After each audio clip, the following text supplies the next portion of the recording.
ग्रंथराज श्रीमद् भगवद गीता यथारूप अध्याय 17। अध्याय का नाम है श्रद्धा के विभाग। श्लोक संख्या 28। भगवान कह रहे हैं अश्रद्धया हुतम दत्तम तपस्तप्तम कृतम च यत्। श्रद्धा के बिना होतम का मतलब हवन किया गया। श्रद्धा के बिना अगर कोई आहुति डाली जाएगी यज्ञ में तो वो क्या है, असत। और असत का मतलब है कि ना तो उस अगले जीवन में कुछ उसका कुछ फल मिलेगा, न इस जीवन में कुछ फल मिलेगा। असत है। तो जो भी यज्ञ है श्रद्धा के बिना किया जाए तो वो असत है। फिर दत्तम, बातें नहीं, अपने बच्चों को संभालिए, अपने बच्चों को बाहर ले जाएं या फिर शांत करें। बिल्कुल बच्चे शोर नहीं करेंगे, किसी के बच्चे शोर नहीं करेंगे। हुतम दत्तम, दत्तम का मतलब दान दिया गया।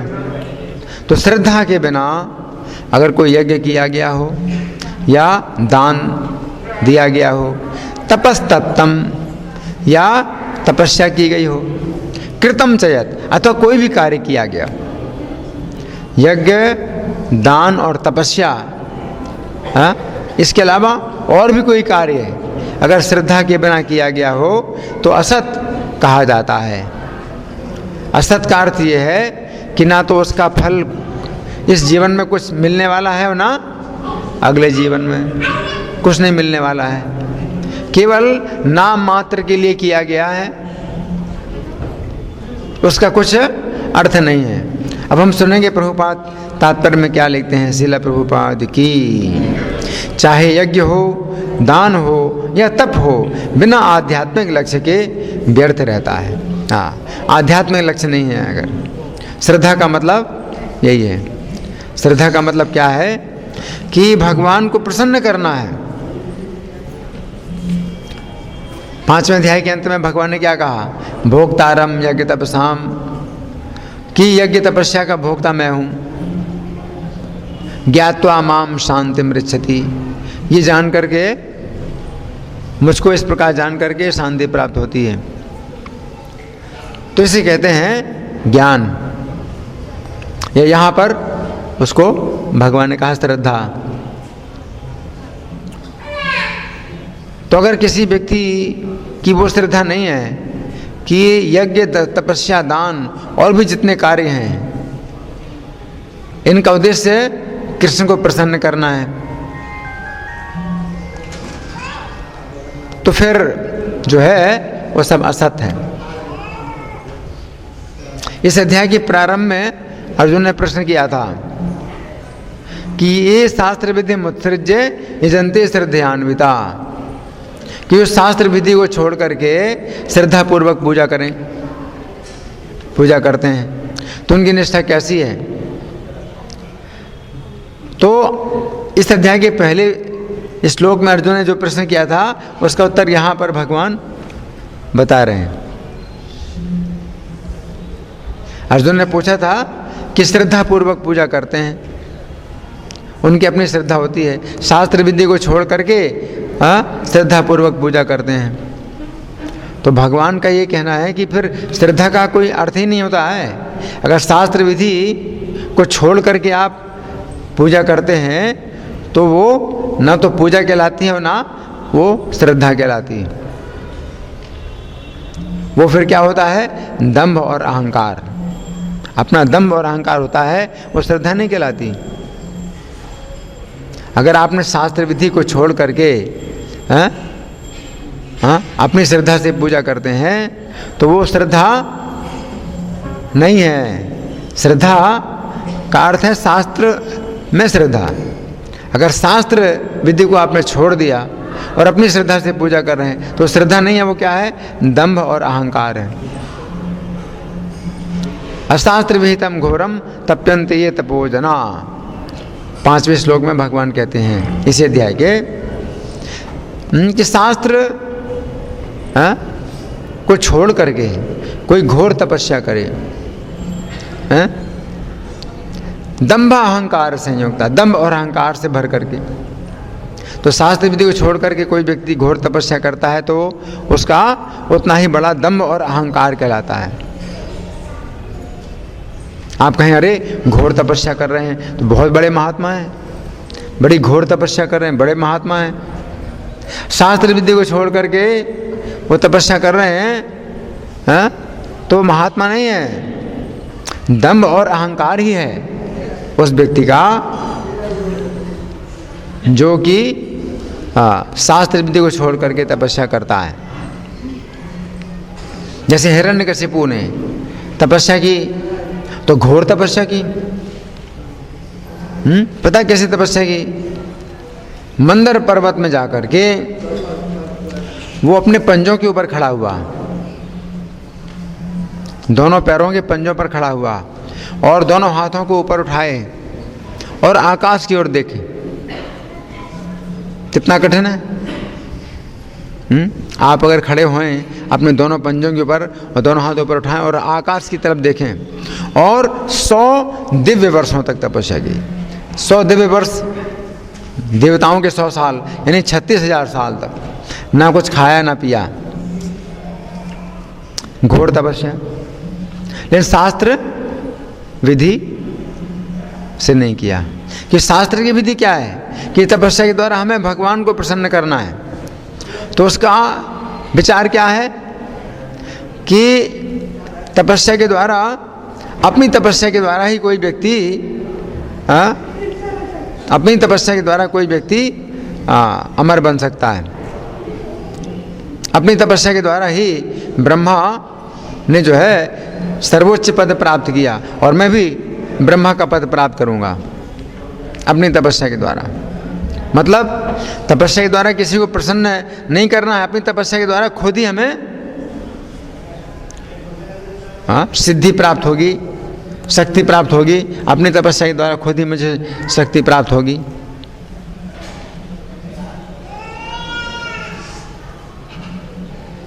और उसने क्या सोचा था कि अपनी तपस्या के द्वारा मैं ब्रह्मा का पद प्राप्त कर लूंगा और फिर मैं क्या करूंगा, सृष्टि के सब नियम बदल दूंगा, उल्टा कर दूंगा। कि जो लोग पुण्य करके स्वर्ग जाते हैं तो वे जाएंगे नरक में, उनको नरक भेजूंगा। और जो पाप कर्म करके नरक जाते हैं उनको मैं स्वर्ग भेजूंगा। अच्छा विचार है। ये हरे कृष्णा वाले जितने हैं, ये माला पर जप करते हैं हरे कृष्णा, ये सब नरक में जाएंगे। और जितने हैं जो है शराबी हैं, व्यभिचारी हैं, मांसाहारी हैं, नशाखोर हैं, ये स्वर्ग जाएंगे। और हरे कृष्ण वाले सब नरक जाएंगे। मैं अपनी तपस्या के द्वारा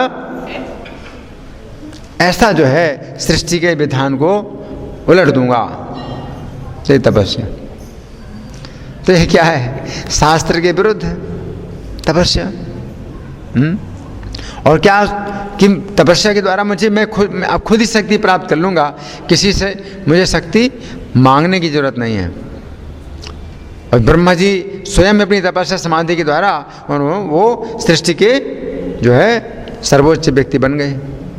जबकि ब्रह्मा जी ने तपस्या के द्वारा भगवान को प्रसन्न किया और भगवान ने उनको शक्ति दी, तब वो सृष्टि कर पाए। लेकिन उसका विचार है कि नहीं, भगवान को प्रसन्न करने की कोई ज़रूरत नहीं है, अपनी तपस्या के द्वारा खुद ही आपको शक्ति मिल जाएगी। तो कई लोग ऐसे ही सोचते हैं, तपस्या के द्वारा खुद ही शक्ति मिल जाती है, भगवान को प्रसन्न करने की कोई ज़रूरत नहीं, भगवान से कुछ हमें लेना देना नहीं है। तो क्या है? शास्त्र के विरुद्ध तपस्या है। जबकि ब्रह्मा जी ने जब तपस्या की तो भगवान ने दर्शन दिए, भगवान ने उनको आज्ञा दी, भगवान ने उनको शक्ति दी। और हिरण्यकशिपु की तपस्या से जो है सब विनाश का दृश्य उत्पन्न हो गया। तो ब्रह्मा जी आए उसको वरदान देने के लिए कि भाई वरदान मांगो, तपस्या अपने बंद करो, वरदान मांगो, क्या चाहिए तुमको वरदान। अब ब्रह्मा जी से कैसे मांगे कि मुझे ब्रह्मा का पद चाहिए। ब्रह्मा जी से कैसे मांगे कि मुझे ब्रह्मा का पद चाहिए? उसने सोचा था कि अपनी तपस्या के द्वारा मैं खुद ही ब्रह्मा बन जाऊंगा, और ब्रह्मा का पद अविनाशी है। अब देखो, ब्रह्मा का पद अगर अविनाशी है और ब्रह्मा जी अगर पहले से हैं, तो तुम कैसे ब्रह्मा जी बनोगे? तो अपनी बात से अपना ही तो खंडन हो रहा है कि मैं ब्रह्मा का पद प्राप्त कर लूँगा, और ब्रह्मा का पद अविनाशी होता है। तो ब्रह्मा का पद अविनाशी होता है, तो पहले से जो ब्रह्मा जी हैं तो उनको तुम नीचे उतार करके तुम ब्रह्मा कैसे बन सकते हो? तो सब शास्त्र के विरुद्ध ये सब विचार हैं, और इस आधार पर जो तपस्या की वो शास्त्र के विरुद्ध तपस्या है, असत, पूरी तपस्या असत हो गई। 36,000 साल तक तपस्या की उसने, और कितने वरदान मांग लिए ब्रह्मा जी से? कितने वरदान मांग लिए? हजारों। पानी में ना मरूं, जमीन में ना मरूं, आकाश में ना मरूं, दिन में ना मरूं, रात में ना मरूं, किसी पशु से ना मरूं, किसी पक्षी से ना मरूं, मनुष्य से ना मरूं, सृष्टि, ब्रह्मा जी की सृष्टि में किसी भी जीव से ना मरूं, शस्त्र से ना मरूं, अस्त्र से ना मरूं। कितने वरदान मांग लिए? सब वरदान मांग लिए। लेकिन जब वो घर गया और प्रहलाद जो है, जो बालक था, तो उसने फिर जन्म लिया, तो 5 वर्ष की अवस्था जब प्रहलाद की थी, तब वो नरसिंह भगवान के द्वारा मारा गया। तो 36,000 साल की तपस्या 5 साल तक केवल चली। क्या इतनी तपस्या शास्त्र के विरुद्ध? श्रद्धा थोड़ी है। अश्रद्धया तपस्तप्तम, तो ये श्रद्धा थोड़ी है। तपस्या की उसने, लेकिन ये श्रद्धा नहीं की। शास्त्र के अनुसार अगर उसने तपस्या नहीं की है तो वो अश्रद्धा, श्रद्धा रहित तपस्या है, असत है। 36,000 साल तक इतनी कठोर तपस्या करके, और उसकी दादागिरी केवल 5 साल चली बस। 5 साल के बाद दादागिरी समाप्त हो गई, और फिर मरने के बाद वो वरदान कुछ नहीं रहे उसके। मरने के बाद दूसरा उसको शरीर मिला, क्या मिला? रावण का। तो वो नहीं कह सकता कि अब मेरा जो है इतनी तपस्या मैंने की थी, मुझे अब वो वरदान, अब कहाँ गए मेरे वरदान? वो नहीं कह सकता। क्यों नहीं कह सकता? क्योंकि वो खुद ही नहीं जानता है कि पिछले जन्म में वो क्या था।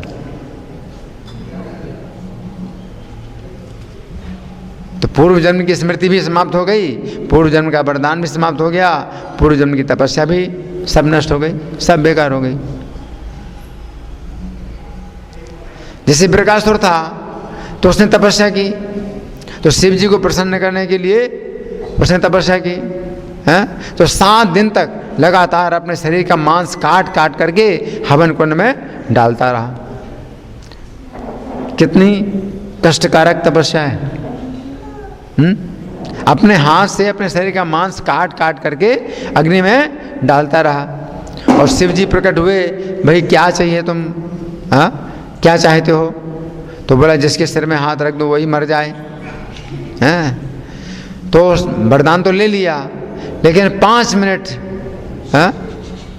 मिनट के बाद उसको खुद ही मरना पड़ा। अपने वरदान के द्वारा खुद ही मरना पड़ा। अपने सिर में हाथ रखा और खुद ही मर गया। तो 5 मिनट तक उसका वरदान रहा। दादागिरी 5 मिनट तक चली बस। जो शिव जी के सिर में हाथ रखना चाहता था उनको भस्म करने के लिए, और भगवान आ गए। भगवान बोले शिव जी की बात का तुम कैसे विश्वास करते हो? अगर तुमको विश्वास है शिव जी की बात का तो अपने सिर में हाथ रख करके देख लो। उसने अपने सिर में हाथ रखा और खुद ही मर गया। असत। तो ये तपस्या क्या है? असत, कोई लाभ नहीं। और मरने के बाद फिर उसका दावा नहीं चलेगा कि मैं पिछले जन्म में मैंने जो है 7 दिन तक अपना मांस काट काट करके अग्नि में डाला था, तो अब मुझे वो वरदान मेरा मिलना चाहिए। असत, अगले जीवन में भी कुछ भी उसका लाभ नहीं है, बेकार है ना। तो तपस्या यज्ञ है, दान है, तपस्या है, ये सब किस लिए हैं? कृष्ण को प्रसन्न करने के लिए। और कृष्ण को प्रसन्न नहीं करना चाहते हैं, कोई भी कर्म असत है, कृष्ण को प्रसन्न नहीं करना चाहते हैं, अपनी इंद्रिय तृप्ति के लिए तपस्या करते हैं, यज्ञ करते हैं, दान करते हैं, असत है ना। तो यहाँ प्रभुपाद लिखते हैं बिना आध्यात्मिक लक्ष्य के व्यर्थ रहता है। अतएव इस श्लोक में ये घोषित किया गया है कि ऐसे कार्य कुत्सित हैं। प्रत्येक कार्य कृष्ण भावनामृत में रहकर ब्रह्म के लिए किया जाना चाहिए। तो कृष्ण भावनामृत वो है अमृत। कृष्ण भावना क्या है? अमृत है। और इंद्रिय तृप्ति की भावना क्या है? विष। तो कृष्ण भावना के द्वारा आपको अमृत प्राप्त होता है और इंद्रिय तृप्ति की भावना के द्वारा आपको मृत प्राप्त होता है। मृत का मतलब विष। हाँ, आगे संपूर्ण वैदिक साहित्य में भगवान में श्रद्धा की संतुति की गई है। भगवान में श्रद्धा का मतलब जो भी किया जाए कृष्ण को प्रसन्न करने के लिए किया जाए। यथा तरोर्मूल निषेचनेन तृप्यन्ति तत् स्कंद भुजों पे शाखा प्राणों पे हाराच यथेन्द्रियाणाम तथैव चार्हण अच्युतेज्या तथैव चाप्यर्हणम अच्युतेज्या। कि जिस प्रकार से वृक्ष की जड़ का सिंचन करने से उस वृक्ष के तने शाखाएं तृप्त होते हैं, उसी प्रकार से प्राणों पे हाराचा यथेन्द्रिया और जिस प्रकार से भोजन पेट में पहुंचाने से सभी इंद्रियां संतुष्ट होती हैं। प्राणो भारत यथेन्द्रिया तथैव चाप्यर्हणम अच्युतेज्या। उसी प्रकार से भगवान की पूजा से सबकी संतुष्टि होती है। भगवान को प्रसन्न करने से सभी प्रसन्न होते हैं, सभी संतुष्ट होते हैं, है ना।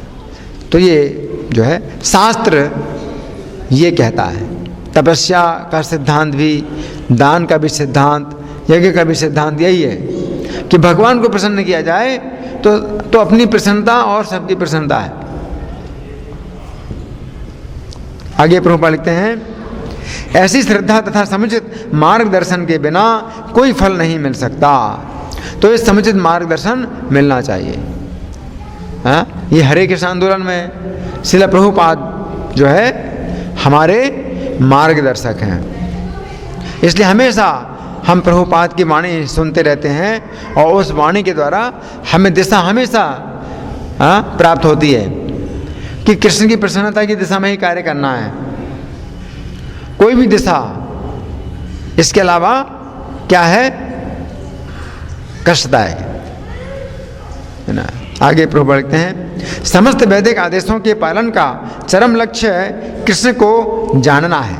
इस सिद्धांत का पालन किए बिना कोई सफल नहीं हो सकता। इसीलिए सर्वश्रेष्ठ मार्ग यही है कि मनुष्य प्रारंभ से ही किसी प्रामाणिक गुरु के मार्गदर्शन में कृष्ण भावनामृत में कार्य करे। सब प्रकार से सफल होने का यही मार्ग है। आगे बद्ध अवस्था में लोग देवताओं, भूतों या कुबेर जैसे यक्षों की पूजा के प्रति आकृष्ट होते हैं। हाँ, बद्ध अवस्था में 3 गुण हैं। यजन्ते सात्विका देवान, जो सात्विक हैं वो देवताओं की पूजा करते हैं। यजन्ते सात्विका देवान यक्ष रक्षांसी राजसा। और जो रजोगुणी हैं वे यक्ष और राक्षसों की पूजा करते हैं। प्रेतान भूत गणांश चान्ने, और जो तमोगुणी लोग हैं ये भूत प्रेतों की पूजा करते हैं। तो यहाँ प्रभुपाद लिखते हैं कि बद्ध अवस्था में लोग देवताओं, भूतों या कुबेर जैसे यक्षों की पूजा के प्रति आकृष्ट होते हैं। यद्यपि सतोगुण, रजोगुण तथा तमोगुण से श्रेष्ठ है। अच्छा, यद्यपि सतोगुण, रजोगुण तथा तमोगुण से श्रेष्ठ है, लेकिन जो व्यक्ति कृष्ण भावनामृत को ग्रहण करता है वह प्रकृति के इन तीनों गुणों को पार कर जाता है। यद्यपि क्रमिक उन्नति की विधि है, किंतु शुद्ध भक्तों की संगति से यदि कोई कृष्ण भावनामृत ग्रहण करता है तो यह सर्वश्रेष्ठ मार्ग है। प्रभुपाद क्या कहते हैं? क्रमिक विधि, क्रमिक उन्नति की भी विधि है। क्रमिक उन्नति कैसे?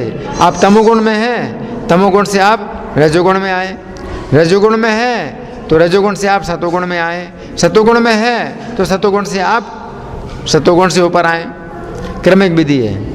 लेकिन एक सीधी विधि है, सीधी विधि वो क्या है? शुद्ध भक्तों की संगति से। यदि कोई कृष्ण भावनामृत ग्रहण करता है तो एक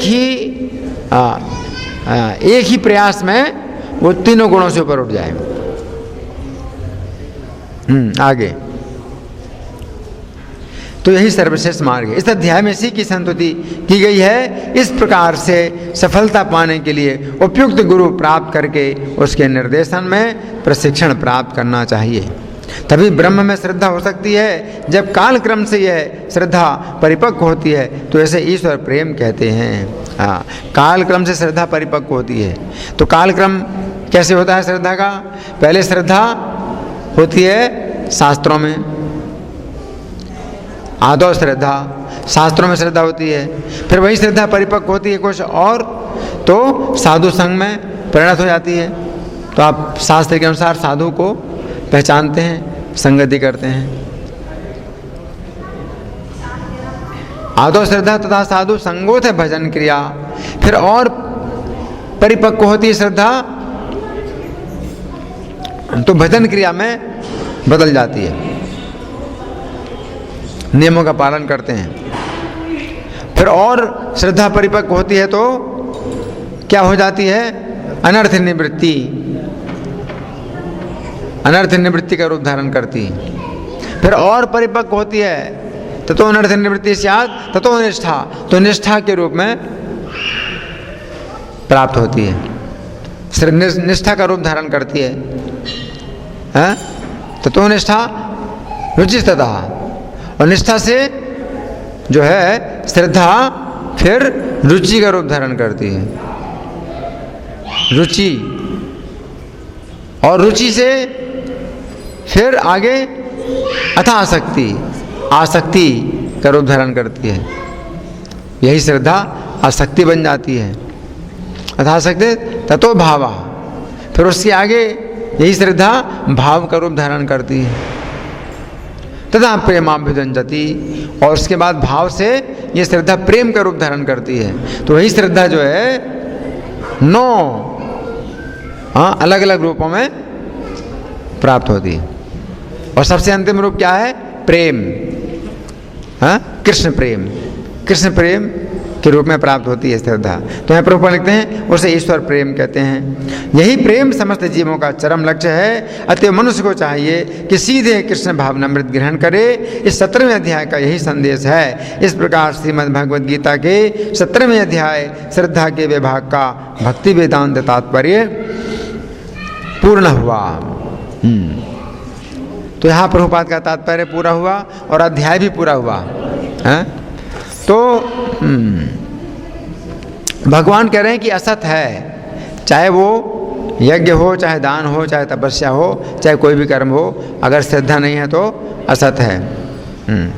अब देखिए 16वें अध्याय का श्लोक संख्या 17 निकालिए। इसमें भगवान क्या कहते हैं?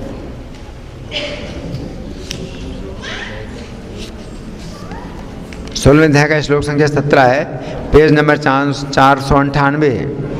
आत्मसंभाविता स्तब्धा धनमान मदान्विता यजन्ते नाम यज्ञस्ते दम्भेना विधि पूर्वकम। अपने को श्रेष्ठ मानने वाले तथा सदैव घमंड करने वाले, संपत्ति तथा मिथ्या प्रतिष्ठा से मोहग्रस्त लोग किसी विधि विधान का पालन ना करते हुए कभी कभी नाम मात्र के लिए बड़े ही गर्व के साथ यज्ञ करते हैं। तो नाम मात्र के लिए है, तो उनका जो यज्ञ है वो असत है। भगवान के दम्भेन अविधि पूर्वकम, दम्भेन यानी दिखावा के लिए। यज्ञ का उद्देश्य क्या होता है? दिखावा, या अविधि पूर्वक, विधि को छोड़ करके, विधि का त्याग करके कोई यज्ञ करता है ना। और निकालिए 17वें अध्याय का श्लोक संख्या 5 और 6 इसी अध्याय में।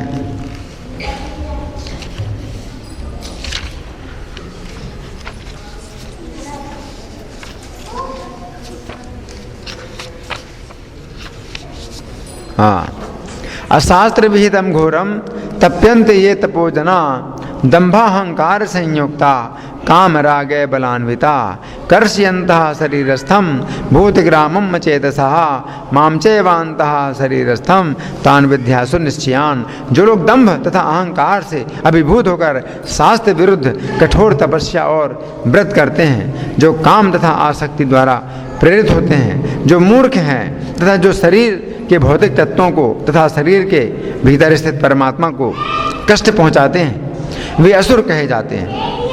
तो घोर तपस्या करते हैं लेकिन भगवान कहते हैं निश्चित रूप से असुर हैं। तो हम सोचेंगे अरे कितनी तपस्या कर रहे हैं, कितनी तपस्या कर रहे हैं, लेकिन क्या है, असुर हैं, है ना। अब 7वें अध्याय का श्लोक संख्या 13 निकालिए, पेज नंबर 512। विधिहीनम असृष्टान्नम मंत्रहीनम अदक्षिणम श्रद्धा विरहितम यज्ञम तामसम परिचक्षते। जो यज्ञ शास्त्र के निर्देशों की अवहेलना करके, प्रसाद वितरण किए बिना, वैदिक मंत्रों का उच्चारण किए बिना, पुरोहितों को दक्षिणा दिए बिना तथा श्रद्धा के बिना संपन्न किया जाता है, वो तामसी माना जाता है, तमोगुणी, विधिहीनम और श्रद्धा विरहितम। तो श्रद्धा रहित है ना, तो ये जो है तमोगुणी। फिर 17 का 19वां श्लोक, इसी अध्याय का 19वां श्लोक निकालिए। 19वें श्लोक में भगवान कहते हैं मूढ़ ग्राहीणात्मनोयत पीडिया क्रियते तपः परस्योत्साधनार्थम व तत्तामसम उदाहृतम।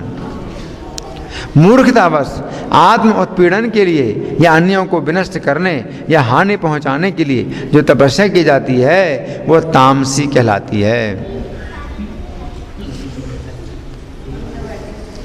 तो ये भी जो है क्या है, असत, तमोगुणी तपस्या। अब 17 इसी अध्याय का 22वां श्लोक निकालिए।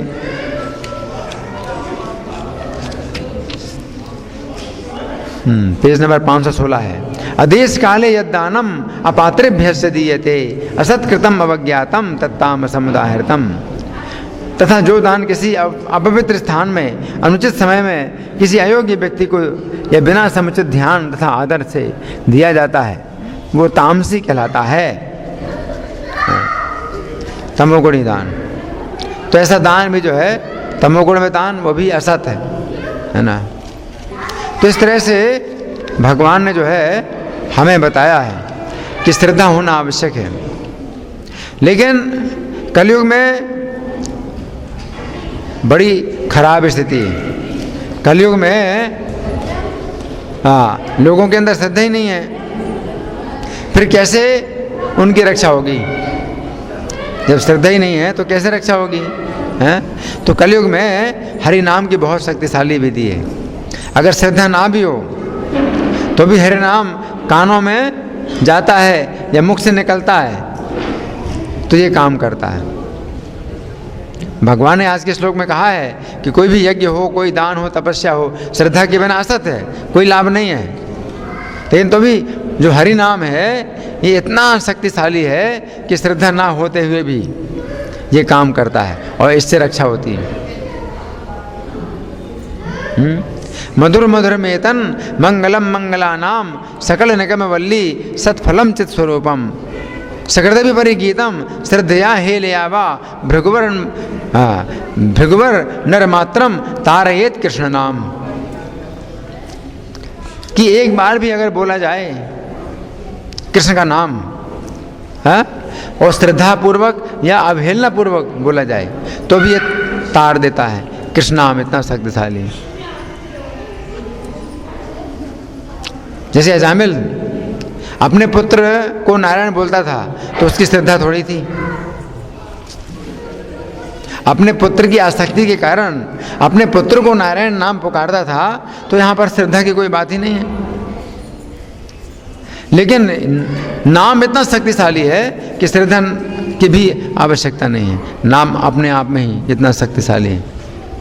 अजामिल अपने पुत्र को नारायण जो पुकारता था तो उससे वो पापों से मुक्त हो गया। है ना।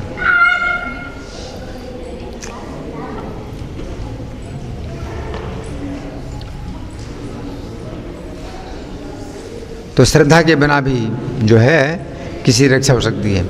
इसी नाम में जो है हम लोग किसी प्रकार का जो है संकोच नहीं करते हैं, सबको देते हैं। लेकिन हाँ, अश्रद्धालु व्यक्ति को नाम की महिमा नहीं बताना अपराध है। अश्रद्धालु व्यक्ति को नाम की महिमा नहीं बताना।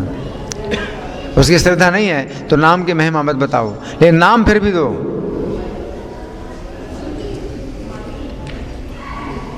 हैं? जैसे वाल्मीकि रत्नाकर नाम के डाकू थे, हैं? तो उनको नारद जी ने क्या कहा? मरा मरा बोलो। कोई नाम नहीं दिया, मंत्र दिया, ये मंत्र है मरा मरा बोलो। तो मरा मरा बोलते हुए जो उसके पाप नष्ट हो गए, और तब जो है वो भगवान के नाम को, भगवान के गुण, भगवान के रूप, भगवान के लिए आए, इन सबको जान पाया है। और वाल्मीकि मुनि कितने बड़े मुनि बन गए, और उन्होंने जो है रामायण लिखी, है ना।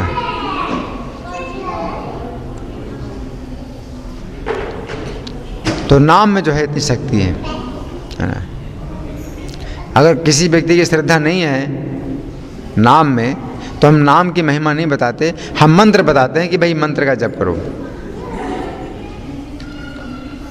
जैसे चीन में लोगों की भगवान में बिल्कुल श्रद्धा नहीं है। गिरधारी स्वामी बताते थे कि जैसे भारत में आप भगवान की बात करते हैं तो हजारों की संख्या में लोग आते हैं आपके पास, उसी प्रकार से चीन में अगर भगवान की बात करते हैं तो हजारों की संख्या में लोग दूर जाते हैं। तो उनको जो है पास में बुलाने का उपाय क्या है कि उनको बुलाते हैं कि भाई हम आपको जो है कुछ आसन सिखाएंगे। तो आसन सिखाते हैं, आसन सिखाते हैं, फिर उनको जो है मंत्र बताते हैं कि दिमाग के तनाव को दूर करने के लिए मंत्र है, ये नाम नहीं है, ये मंत्र है दिमाग के तनाव को दूर करने। तो उसको जो है वो स्वीकार करते हैं और जप करते हैं। और इसी से ही जब उनकी श्रद्धा पैदा हो जाती है तो फिर उनको गीता की शिक्षाएं दी जाती हैं, उनको भक्त बनाया जाता है। तो अभी चाइना में बहुत भक्त हैं, बन रहे हैं और बन चुके हैं।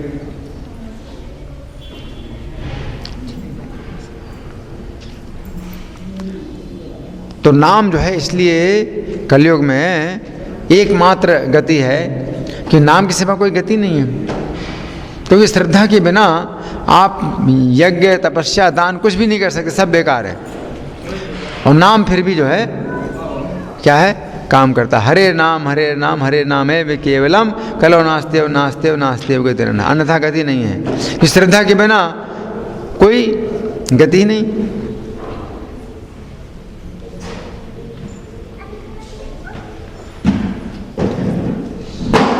लेकिन नाम में जो है इतनी शक्ति है कि आप नाम फिर भी लेते रहो।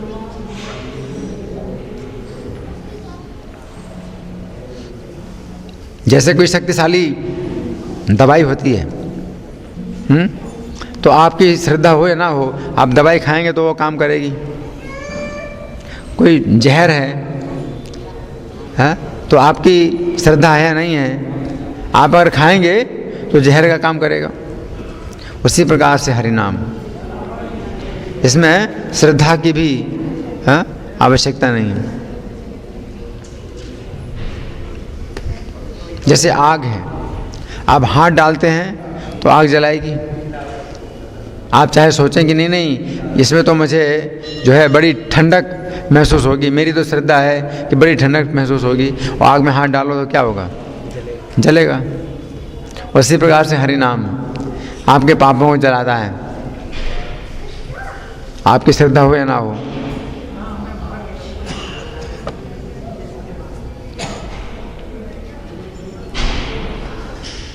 हाँ, अपराधों से बचना है, अपराधों से बचना है। अगर अपराध करते हैं तो फिर नाम का प्रभाव नहीं पड़ेगा।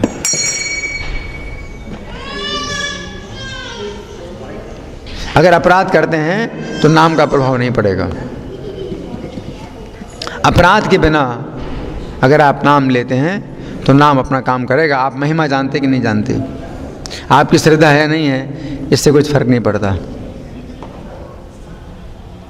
है ना।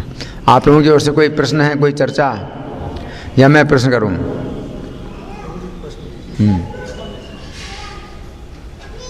जैसे आपने बताया ना, अपनी इच्छा पूर्ति के लिए अगर कोई कुछ कर रहा है तब मतलब सत नहीं है, असत है।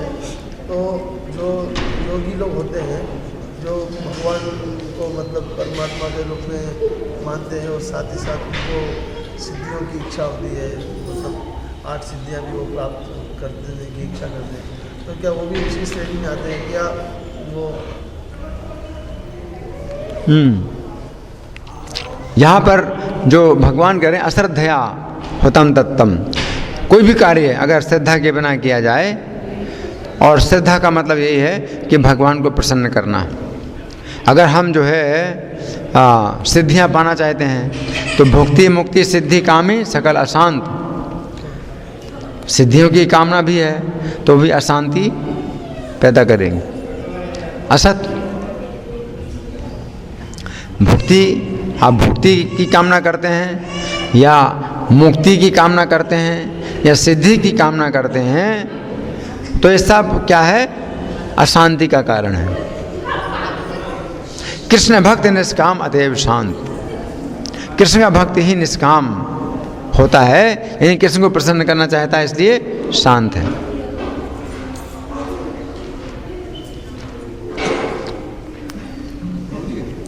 हाँ,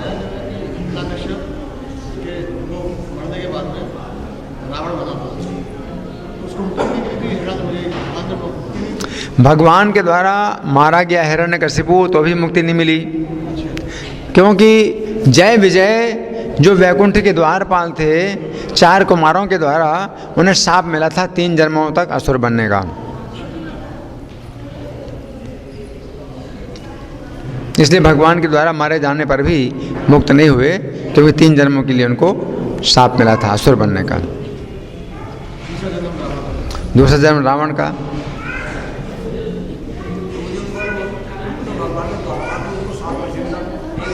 भगवान के द्वारपाल हैं, भगवान के द्वारपाल हैं, उनको शाप मिला, ये भगवान की लीला है।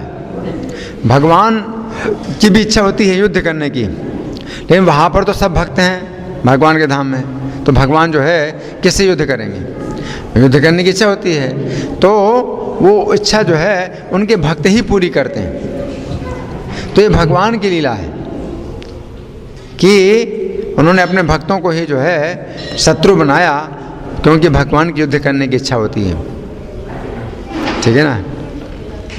और वे भक्त हैं, इसलिए उन्होंने कहा भगवान से कि अगर आप की प्रसन्नता ऐसी में है कि हम आपके शत्रु बने, तो आप हमें अपना शत्रु बनाइए। बहुत गहरी भावना है। हमेशा निंदा होती है रावण की, हिरण्यकशिपु की निंदा की जाती है, तो वो कहते हैं कि हमारी चाहे जितनी निंदा हो और हम आपके चाहे जितने शत्रु बन जाएं, लेकिन आपकी अगर प्रसन्नता ऐसी में है तो हमें आप वैसी स्थिति में रखिए।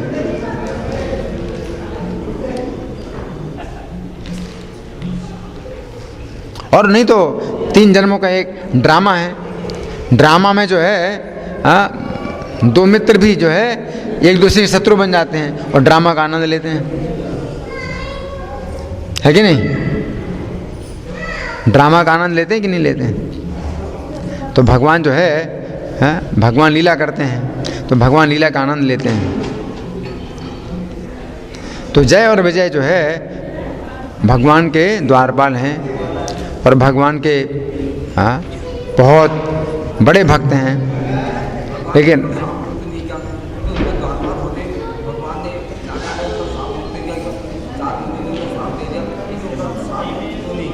साप मुक्त क्यों नहीं किया? वो मैंने बताया ना कि भगवान की ही इच्छा, भगवान की ही इच्छा है।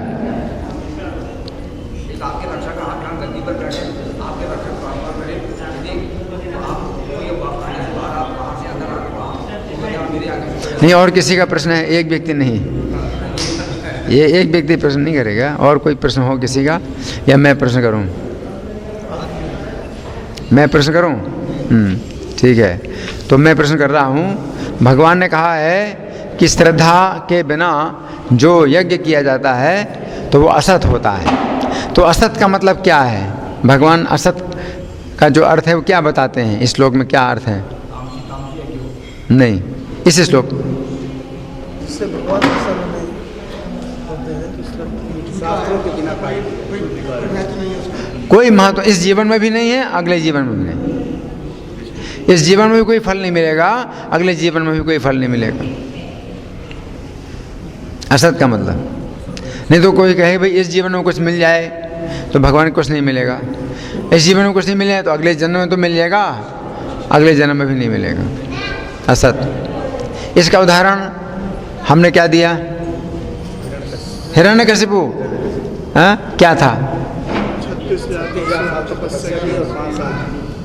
36,000 साल तक तपस्या की, और कई वरदान पा लिए, कई वरदान पा लिए, लेकिन कितने समय तक चला उसका? 5 साल।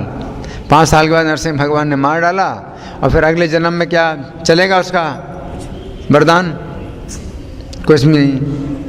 फिर से 1 से गिनती शुरू करना है।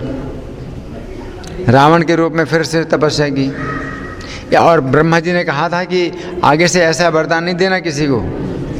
तो फिर ब्रह्मा जी ने रावण को मना कर दिया कि अब ऐसा वरदान नहीं मिलेगा तुमको। तो फिर उसने कहा अच्छा, तो फिर बानर और मनुष्यों को छोड़ करके और मैं किसी से ना मारा जाऊं। ठीक है,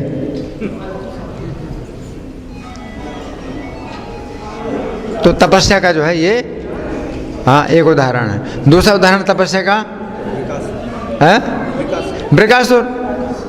बृकासुर ने कैसी तपस्या की थी? 7 दिन तक लगातार शरीर का मांस काट काट करके अग्नि में डालता रहा, और वरदान पा लिया। क्या वरदान पा लिया? जिसके सिर में हाथ रखे वो मर जाए।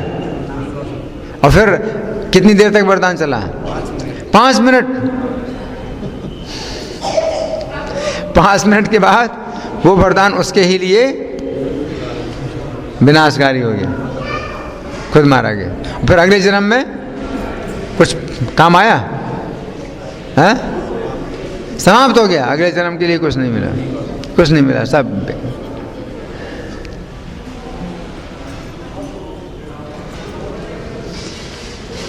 ध्रुव महाराज ने तपस्या की थी, तो उसमें श्रद्धा है। ध्रुव महाराज ने तपस्या की, हालांकि वो तपस्या सबसे बड़ा पद पाने के लिए कि हमें ब्रह्मा से भी ऊपर पद प्राप्त हो जाए। तो ऐसे तो लगता है भी भौतिक है, लेकिन यहाँ श्रद्धा है। क्या श्रद्धा है? कि मैं भगवान को पहले प्रसन्न करूं और फिर भगवान मुझे देंगे। तो यहाँ पर भगवान को प्रसन्न करने की भावना है।